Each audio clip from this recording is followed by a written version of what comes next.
साधन चतुष्टयचा विचार केला, त्यात समाधान शब्द आला होता. समदमो परम सद्दा समाधान तितिक्षा अशी यादी आहे त्यात. समाधान हा शब्द समजावून घ्यायचा आहे. सम्यक आधान, वृत्तीचं सम्यक आधान जिथे होतं त्याला समाधान असं म्हणतात. वृत्ती जी आहे आपली, वृत्ती शब्दाचा अर्थ आहे अंतःकरण वृत्ती, म्हणजे की अंतःकरणाचा ज्ञान करून देणारा परिणामाला वृत्ती असं म्हणतात. आता अंतःकरण वृत्तीचं सम्यक आधान ह्याचा अर्थ की अंतःकरण वृत्ती जी आहे ही एका विशिष्ट ठिकाणी अतिशय स्थिर झालेल्या स्थितीत राहणं याला खऱ्या अर्थाने समाधान असं म्हणतात. तुमचे पत्र वाचून समाधान झाले यातलं ते समाधान नाही. समाधानाच्या काही भाषा असतात. पत्र वाचून बरे वाटले, समाधान वाटले, आनंद वाटला, बस या पलीकडे जात नाही. चौथ्या पत्रात पुन्हा बरे वाटले, असं ते पालटून दुसरं लिहिणार काय.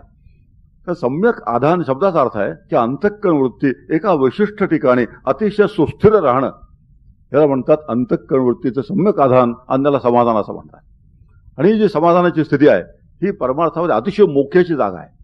की अंतःकरण वृत्ती सम्यक आधान तिचं होणं म्हणजे आत्माकार होऊन राहणं, रामाकार होऊन राहणं, विठ्ठलाकार होऊन राहणं.